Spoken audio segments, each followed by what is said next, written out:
My name is Honorable Ibrahim Olarewaju. I represent the entire people of Moba, Ido-Osi Federal constituency of Ekiti State. By that I mean I am from Ekiti State, the land of honor and fountain of knowledge. Well,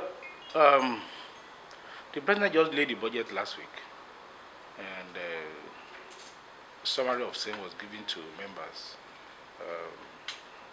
this week. The debate on the general principle of the budget commences today and tomorrow. From what I have seen, I noticed that there is an increment in the budget's estimate itself.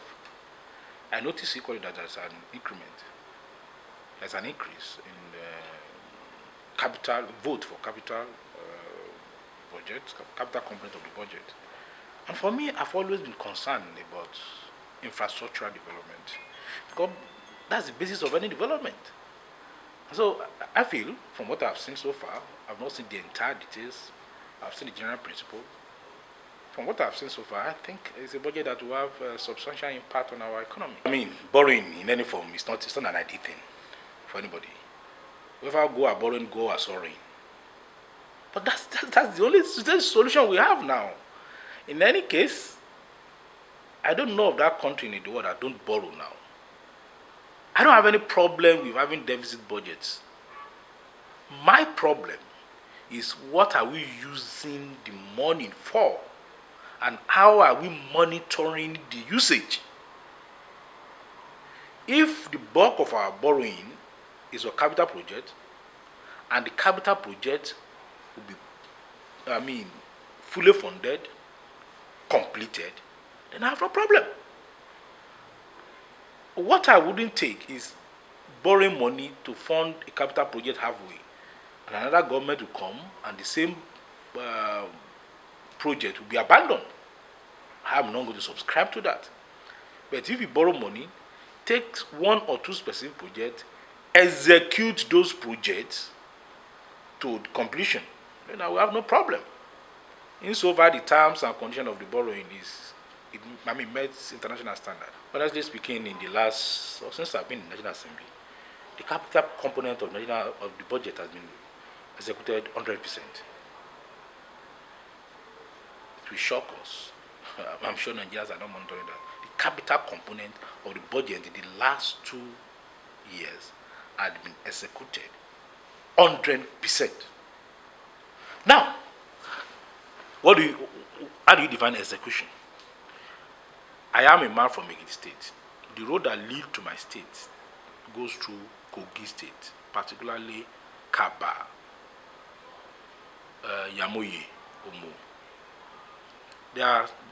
Part of the road there was repaired, either by Ministry of Works or by FEMA. That same road that was repaired last year has collapsed again. Of course, government will say, yes, it was executed 100%. 1 naira was voted and 1 naira was used. But what is the effect of that 1 naira that was used for a road that was constructed within 1 year and it collapsed? It means the usage, the execution itself need to be properly monitored. And it comes down to what we are as individuals, what we are as Nigerians. Because I'm sure it's not Buhari that will come and monitor that kind of road. I don't even expect the Honorable Minister of Finance, Honorable Minister of Works, to personally visit that road. We have civil servants who supervises those works. We have consultants. And we are Nigerians. Yet, we blame politicians, we blame Buhari, we blame everybody. We refuse to accept our own blames. Some of these jobs are not being done to specification. That's the long and short of it. I'm sure if they have been done to specifications, the huge cries we are hearing about dilapidated road in Nigeria will have reduced. A lot of money is being sunk on construction of road or maintenance of road. But the effect is not showing because contractors are doing bad jobs. And the monitoring agencies are not monitoring enough. And when National Assembly members try to intervene, it is blackmail. There is a need for us to change our psyche to the way we do things in this country. Everybody. That's my view. I keep saying this. The major duty of a government is to provide welfare and security. I will say we are not doing too well in terms of security. That's the government of APC, to which I'm one of them. And you can analyze this. The Boko Haram sects were concentrated in certain part of the country. But because of the bombardment, they've now spread all over. And I expect military tacticians to know that that is what is going to happen. And so they should extend their dragnet everywhere, because the Boko Haram elements, the ISWAP element now knows that their concentration in one place can't work anymore. So we should be able to think faster than them. And that is why you have kidnapping in Sokoto now, in Niger, in Kaduna. Before it used to be Yobe, Borno, Axis. That's the concentration. And Zamfara. Now they're spreading. And it is so unfortunate. However, on the issue of youth, honestly speaking, I think this government is not doing badly. And why do I say this? The kind of money being chunked out by this government on different programs, I've never seen any government doing that. Different type of loans, COVID loans, agri loans. And you really do not need to know anybody before you get this. I've never seen any government. I stand to be corrected. Millions. I'm a witness to several of my constituencies got it. Even me as a parliamentarian initially didn't believe in it. Didn't believe it's going to be executed. And the other stipends under different platforms. Money to some stipends to artisans. A lot of things coming in. But I'm sorry, in Nigeria, I think we relish saying negative things about ourselves. We relish painting our government bad. That's the only thing. You will never see anybody saying, I got this money. It's so unfortunate. I nominated several people. I didn't even know they're already paying them. Or somebody called me and said, sir, I got so thing from so place. I said, wow. So they really paid. And I was calling them one after the other. Sir, I got my own last week. I'm sorry, sir, I should have called you. I got it. I was just laughing. I'm not asking you to give me money. It's for you to start something. And you know the most annoying thing, most of those who got this money only see it as national cake. I can boldly say 80% of those who got the money are not spending it in the right manner. And that's why we are in this problem. If you get money to be spent on agriculture and you use the money to party, a week thereafter you are complaining Nigeria is not good. How will Nigeria be good? If you get money to support your business because of the COVID impact, and you take the money to marry another wife, and you say Nigeria is not good, how will Nigeria be good? I have living witnesses. It's so unfortunate. The money is going everywhere. Market women, trader money. I was just fortunate to be in my constituency when they were paying the market women.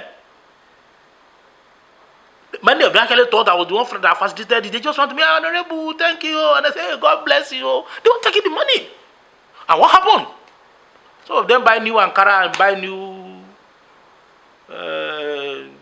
clothes. I got this from government. Let me chop there too. It was to be used to improve for your business.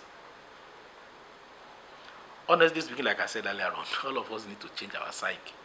Because we can't continue on this circle. We can't. If we continue, the end will be too bad. And we will blame ourselves. By that time, possibly Buhari must have left the government. So, for empowerment of youth, honestly, this government is trying. That I can say. On security matter, we are not doing too well. The fastest way to destroy a country is to destroy their education. I agree with you. The standard of education is actually reducing heavily. Something shocked me recently. I noticed that those who are doing WAEC, a day to the exam, either WAEC or NECO, they are already seeing the exam online. And I was just wondering, can that be true? I don't know the magic. You may say I'm an analog. But for me, the foundation of education is that wide. And if the entire process of course, examination may not be the best way to actually examine a student, but if they are already getting an exam before the day of the exam, then we are in trouble. Then I think we need to rejig our curriculum. Our curriculum seems to only be turning out graduates who are not eventually going to be employer of labor, but are only looking for where to work. And the trend I'm seeing in this country is that your certificate will no longer work. It is your ability, what you can do. If a secondary school leaver can manage my business very well, so be it. Why do I need a PhD holder?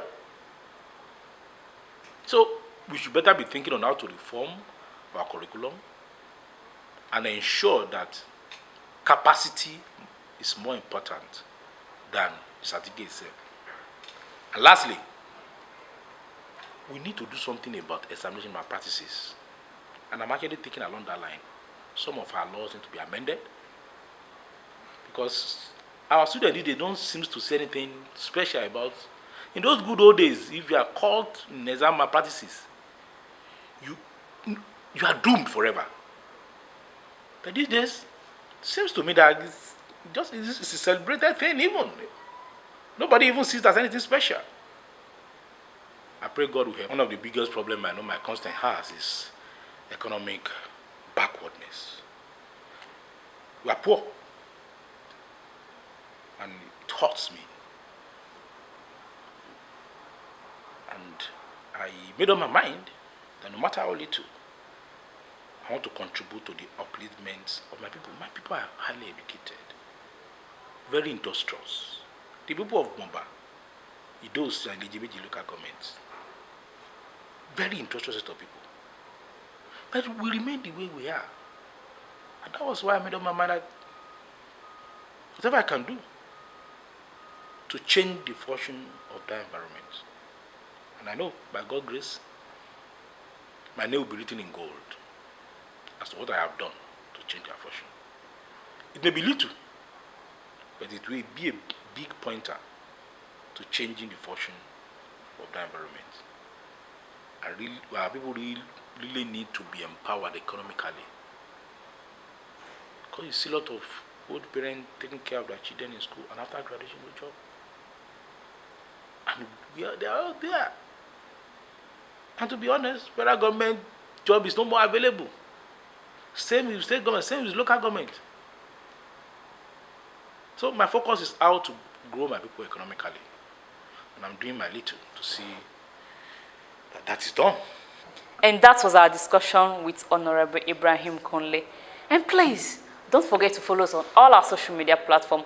Follow and like our Facebook page at Prime Reporters News, at Twitter at Prime Reporters News, and on Instagram at Prime Reporters News. Don't forget to subscribe to our YouTube channel, Prime Reporters News. Thank you, and let's do this again.